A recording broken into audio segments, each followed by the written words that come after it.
Сәлем достар, менің аты жөнім Әсем Әлмұхамбет, менің каналыма қош келдіңіздер. Бүгінгі видеода мен сіздерге Flex бағдарламасы туралы айтқым келіп отыр. Flex бағдарламасы бұл мектеп оқушыларына арналған бағдарлама, яғни мектеп оқушылары Америка мектептерінде бір жыл тегін білім ала алады. Ал дәл осы видеода мен сіздерге Flex бағдарламасына тапсыру үшін қандай талаптарға сай болуыңыз қажет, кімдер тапсыра алады, кімдер тапсыра алмайды, және де қандай құжаттарды тапсыру қажет, және де қандай жаңа имтихандардан өтесіз, қай уақыт аралығында сіз Америкада оқисыз, Америкада бұл Flex бағдарламасы қандай жаңағы қаржылық жағдайларды өтейді деген сынды сұрақтарға жауап береміз. Сондықтан да маңызды ақпараттан қалыс қалмау үшін видеоны аяғына дейін тыңдауға кеңес беремін. Ал егер дайын болсаңыздар, кеттік. Енді Flex бағдарламасы туралы айта кетейін. Flex бағдарламасының басты мақсаты бұл Америка мәдениетімен, ақштың жаңағы тарихымен, дәстүрімен, менталитетімен басқа осы елдің оқушыларын таныстыру, және де сонымен қатар тек қана Америка мәдениетін таныстырып қана қоймай, сол келген оқушының келген елін туралы да жаңағы тәжірибе алмасу, былай айтқан кезде. Сондықтан да бұл Flex бағдарламасы әр елдің Қазақстан, Қырғызстан, Өзбекстан және де тағы да басқа елдердің жаңағы оқушылары үздік оқушыларының көшбасшы жаңа қасиеттері бар оқушыларды іздейді. Бұл бағдарламаға қатысу үшін қандай талаптар бар? Ең алдымен бұл бағдарламаға 8-ші сыныптан 11-ші сынып аралығындағы оқушылар қатыса алады. Яғни сіз 8-ші сыныпқа дейінгі класста оқып жүрсеңіз, онда бұл бағдарламаға тапсыра алмайсыз. Сіз 8-ші сыныпқа дейін күте тұруыңыз қажет. Яғни бұл бағдарламаға қатысудың ең бірінші талабы бұл 8-ші сынып немесе осы 8-11-ші сынып аралығындағы бір сыныпта оқуыңыз қажет. Екінші талап, сіз Қазақстан азаматы болуыңыз қажет. Сіз егер Қазақстаннан тапсырып отырсаңыз, міндетті түрде Қазақстан азаматы болуыңыз қажет. Үшінші талап, бұл сіз сабақты жақсы немесе өте жақсы оқуыңыз қажет.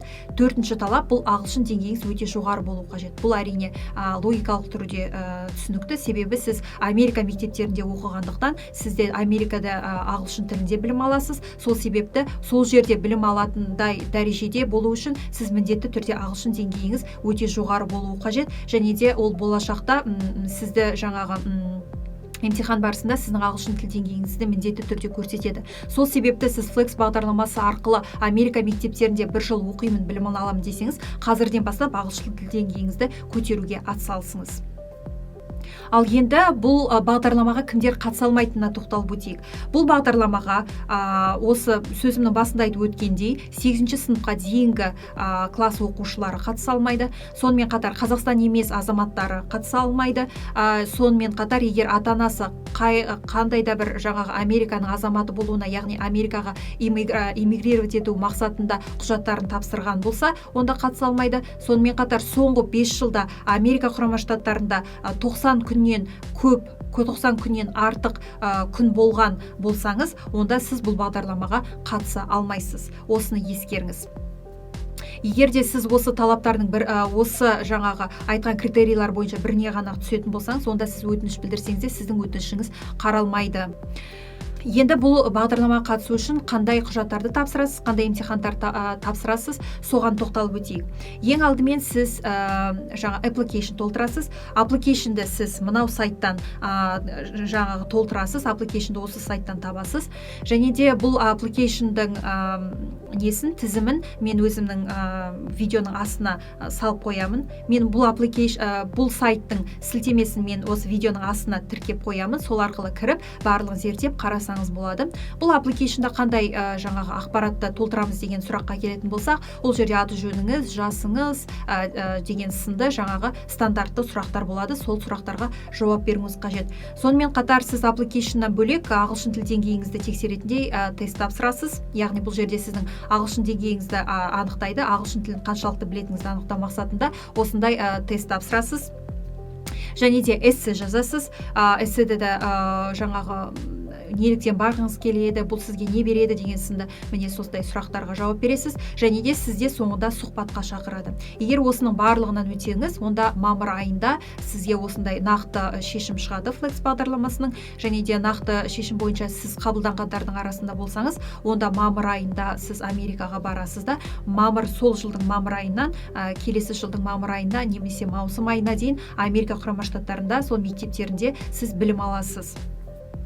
Ал енді бұл бағдарлама қандай жаңағы қаржылық нелерді өтейді, қаржылық жағдайларды өтейді, соған тоқтала өтетін болсаңыз, енді бұл бағдарлама қандай жаңағы шығындарды өтейді, соған тоқталып өтейік. Бұл ең алдымен сіз Қазақстаннан Америкаға және қайтқан кезде Америкадан Қазақстанға келетін жол ақысының барлығын өтейді. Яғни жол ақысына қатысты ешқандай шығын шығармайсыз, барлығын осы Flex бағдарламасы жаңағы өтейді. Сонымен қатар сізді америкалық отбасына орналастырады. Сіз сол жерде бір жыл тегін тұрасыз, өзіңіздің бөлмеңіз болады. Сол америкалық отбасымен жаңағы күнделікті тамақтанасыз, яғни тамағыңыздың барлығы тегін. Сонымен қатар сізді Америка мектептеріне орналастырады, ол жерде де оқу да тегін. Сонымен қатар егер де сізде қандай да бір іс-шараларға қатысатын болсаңыз, сол іс-шараларға қаржы қажет болатын болса, сол қаржыны да өтейді.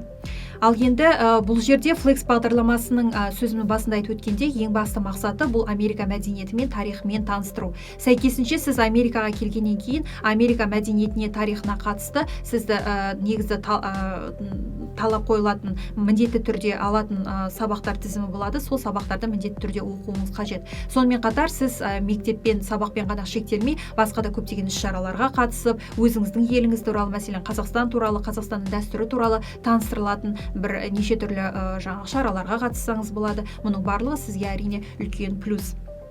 Сонымен қатар сізді америкалық отбасына орналастырады. Бұл америкалық отбасы арнайы жаңағы өтініш білдіреді Flex бағдарламасына. Біз осылай шетелдік студентті қабылдауға дайынбыз.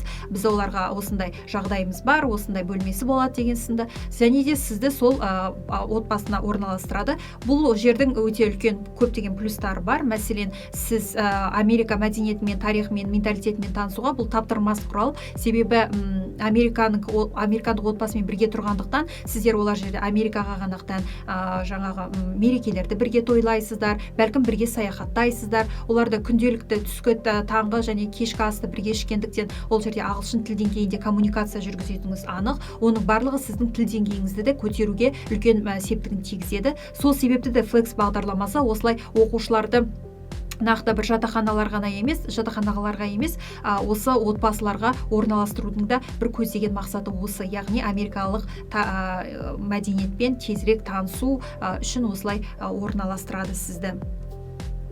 Сіз енді осы бір жыл Америкада білім алғаннан кейін өзіңіздің ағылшын тіл деңгейіңізді көтеріп, Америка мәдениетімен, тарихымен танысып, сонымен қатар осы Қазақстанның мәдениеті, Қазақстанның тарихымен де оларды таныстыра аласыз, жаңа достар табатыныңыз да анық. Жалпы Flex бағдарламасы осылай тек қана ағылшын тіл деңгейіңізді көтеру, немесе Америка мәдениетімен танысу ғана емес, сонымен қатар бұл ел көру, жер көру, тамаша тәжірибе жинау. Себебі жаңа ел, жаңа мәдениет адамды тұлғалық жаңағы дамуына зор септігін тигізеді. Адамның өсуіне, тұлғалық дамуына жаңағы көптеген септігін тигізеді. Адамның ойлау қабілетіне оң әсер етеді. Соны да ескеріңіздер. Сондықтан да бұның пайдасы адамға өте зор. Сондықтан да егер сіз Flex бағдарламасына осылай қатысам десеңіздер мархабат. Және де мынау Алматы қаласындағы Flex бағдарламасының жаңағы филиалы. Міне осы жерде телефон номерін, емейлін барлығын көрсеттім.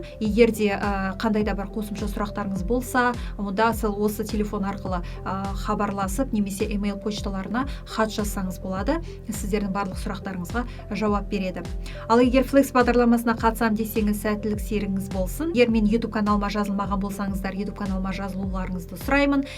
Себебі болашақта да мен шетелде тегін білім алудың түрлі жолдары, гранттар туралы айтамын. Өзім де Америка құрама штаттарында магистратурада тегін білім алып жатырмын. Және де сіздерді Instagram парақшамда да күтемін. Instagramда мен тұрақты түрде English онлайн айдарын жүргіземін. Онда ағылшын тілін үйренуге қатысты көптеген пайдалы пайдалы ақпаратты бөлісемін. Сонымен қатар Америкадағы студенттік өмірім, америкалықтар туралы, жалпы Америка туралы өте қызықты пайдалы ақпараттармен бөлісемін. Сондықтан да сіздерді жаңағы өзімнің Instagram каналымда да күтемін. Егер менің видеом пайдалы болды деп есептесеңіздер, онда лайк басуды ұмытпаңыздар. Және де болашақта осындай видео түсірсең деген ұсыныстарыңыз болса комментарийға жазып өтіңіздер. Келесі видеода кездескенше сау болыңыздар.